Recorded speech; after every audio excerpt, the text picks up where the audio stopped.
Hi everybody, my name is Olivia Rose and welcome back to my channel. This is my second video on YouTube, so anybody who is still here after watching my first one, thank you guys. And anybody who is just seeing this one now, welcome. This is my brand new channel. And yes, between my first video and this video, I did get glasses. I haven't always had them. So this is the way you'll be seeing me from now on. Today I'm going to be reading a story that I found on Reddit. I reached out to the user and talked to her a little bit about it, and she told me that I was welcome to read it. When I found it, I just thought it was absolutely beautiful.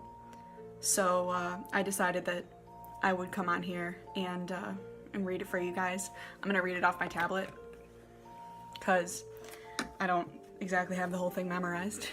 So it is taking place in, from what I can gather, it is pronounced Killarney, Ireland, and it is about a song, a lullaby from a book, and again, from what I've found on the internet, it's pronounced Showy and Shoho. I've listened to a bunch of people in Ireland on YouTube saying it and singing this lullaby. So this is a 4-part story. I am only going to be reading the first part on my channel. This is because this story goes from 0 to 100 real fast. Like, it gets very intense and it also gets graphic, and for me at least it was, difficult to read, not, in a bad way. Like, it's a great, fantastic story and I would highly recommend going to read it, but I've decided that I only want to tackle the first part here on my channel. It also, I think the first part kind of functions as a standalone if you want to look at it that way, but there is another 3 parts. So the link to part 1 will be in my description box, and the credit for the Reddit user who wrote this. It's called, "I think fairies might be after my daughter." I hope I'm overreacting to what I saw last night, but I'm starting to think that I'm not. Hopefully someone here can provide insight into my encounter. I'm going to start from the very beginning because it has a lot to do with my childhood as well as my daughter Greer's. My mother was one of the few who could masterfully speak the Irish language. Every night she would sing me the same song from the same book, Showy and Shoho. She would sing beautifully while twirling my bright red hair. The song always brought me to sleep, but I never questioned the meaning of it until one night. I expected an explanation and a kiss on the forehead, but instead I got nothing but more confusion. You see, the final verse of the lullaby goes like this. On the top of the house there are white fairies, playing and frolicking under the gentle moonlight. Here they come calling my baby to draw him into their great fairy mound. One night I sat in bed awaiting my mother's ritualistic singing of Showy and Shoho. Her long red hair bobbed with every word. When she finished, I spoke up just as she began to leave. "Mama, what would happen if I stayed up too late?" The smile vanished from her face and she bolted from the doorway to my face in nanoseconds. When she arrived at my bedside, her finger was pinned to my nose and she spoke from a firm voice that would place fear into the toughest of men. "You will not stay up late, do you understand?" The shift in mood placed a few tears in my eyes, catching the attention of my concerned mother. "I'm sorry, Agnes, I just worry." She picked me up in a tight hug and ran her nails through my hair. "Moira, come here." I'm not sure if that's Mora or Moira. I forgot to look that one up. I'm gonna say Mora. "Mora, come here." A voice called from downstairs. Mother responded and tightened all 4 of the locks on my windows. Good night, Agnes. My house was a cozy, lone home in a vast forest. A 20 minutes drive could take you to the town of Killarney, where my husband Aidan worked. My daughter Greer is a sweet and innocent child. She is currently 4. "Mama, let's go already." My daydreams were interrupted by Greer's insistent cries for us to get moving. When I returned to Earth, I realized my eyes were focused on the newspaper, more specifically, the section titled Missing, Maura and James O'Dioran. I wiped my dried tears that I don't remember creating and followed my ecstatic daughter out to the car. We drove until we reached the old and faded sign that read preschool in Irish. The sign was slowly being consumed by nature with no one to maintain it. You see, we live in a very small community. Many of us know each other and many of us speak Irish and English. When one of the McBrady children went missing, it was no surprise that the community came together to help their family cope with the loss. Over time, many people forgot about poor Phelan McBrady. When brought up, many people would just reply, "Who?" Even the McBrady family can't seem to recall their lost son. When people first heard about the missing child, their memories were fresh. They would mention a bright light on the night of the kidnapping and say they thought it was Mr. McBrady himself going on a late-night walk with his son and a powerful flashlight. When I pulled home, I saw a book on the second-floor window. I was sure I didn't place it there. The title was engraved in the cover and caked with a copious amount of dust. After blowing away the dust, which in turn caked my neatly made bed, I could read the title, Show In, Show Ho. Memories instantly flooded my mind, and the sudden flow of emotions knocked me back onto the dust-covered bed. My mother's face singing the song filled my head and brought even more tears to my eyes. After a while, I decided to set the book back in its place in the attic. I returned to my daily work.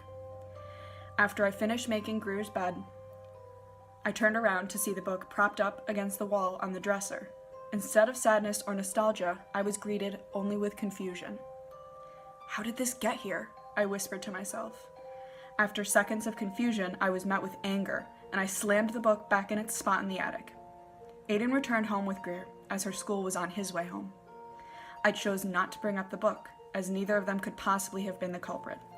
Instead, I just acted as I usually do, and prepared dinner. Aiden and Greer played outside while I contemplated the book. What if the fairies were the ones moving the book? I giggled at the ridiculousness of it and kept cooking.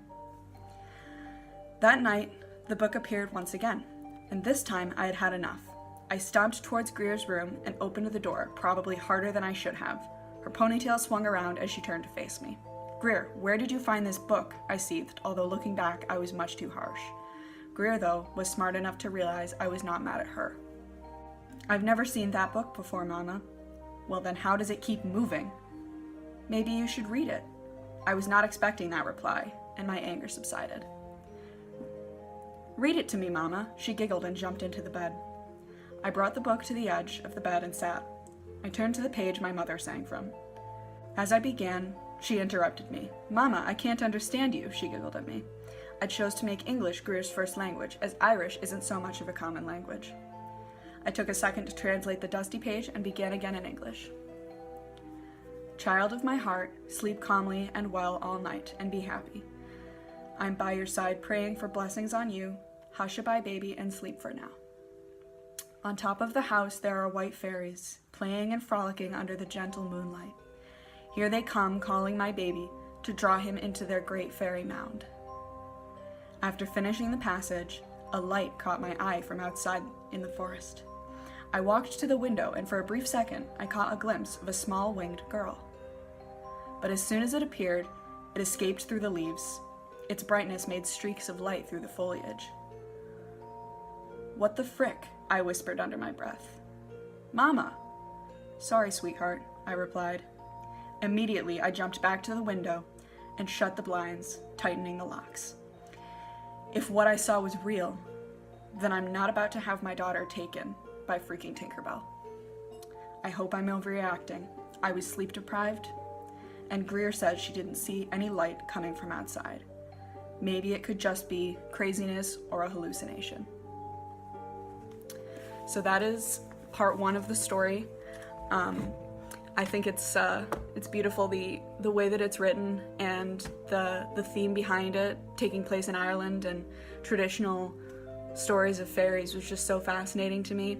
And the hint that this lullaby is somehow connected to Maura and James O'Dioran going missing, and the McBrady child, Phelan McBrady, has also gone missing, and people seem to be forgetting in town about him. You know, when people bring it up, others will say who, as if they don't even remember that he existed, including Phelan McBrady's own family. So now, this woman's parents, Maura and James O'Dioran, have gone missing, and now she is also worried that after reading Show In, Show Ho to her daughter, fairies are going to come and take her daughter, because she sees one outside of the window. So I just thought that was so interesting, and originally I didn't even think I was going to read the rest of the story because part 1 was just so fascinating to me and I liked the mystery that it left me with. But I did end up going and reading all of the rest of it, so I would highly recommend it if you do, but with discretion because it does get very intense and there's a lot of descriptive language on some very violent things. So if that's not your thing, then I would probably stick with just reading part 1. But if you think you're going to be okay with that, I would definitely recommend going and reading the second part. So thank you so much to the Reddit user who allowed me to read this story. And I hope that some of you out there liked the story as... Hi, honey. Oh my god. What? Come here. Hello, Blue. Hey, camera. My husband's a Smurf now. Hi, honey. I'm a Smurf. I'm just finishing. I'll have my Smurfette. Get away. You smell horrible. Go get in the shower. I'm gonna leave some of this in when I edit, you know. Oh, shit. Don't let me reverse this. You might want to check on that. Not that part. What is this thing? It's cookie dough. I was bored. It's really good. Don't touch it with your blue hands. Smells good. It does, but don't touch it with your blue hands. My husband came home and he is covered in blue paint, so he is a Smurf now. I told him go get in the shower right now. Thank you guys so much for watching. Hopefully next week, maybe next weekend, I will have, or hopefully this coming weekend, I will have another video up. I'm not quite sure what it's going to be on yet. I'm thinking maybe another paranormal story time from my family, or maybe some other story or legend. If any of you out there have any interest in what my next video is, please let me know. The lighting is different now. Focus, come on. What are you doing? My cat's on the windowsill. Anyway, thank you guys so much for watching. I'll see you guys next weekend. Peace.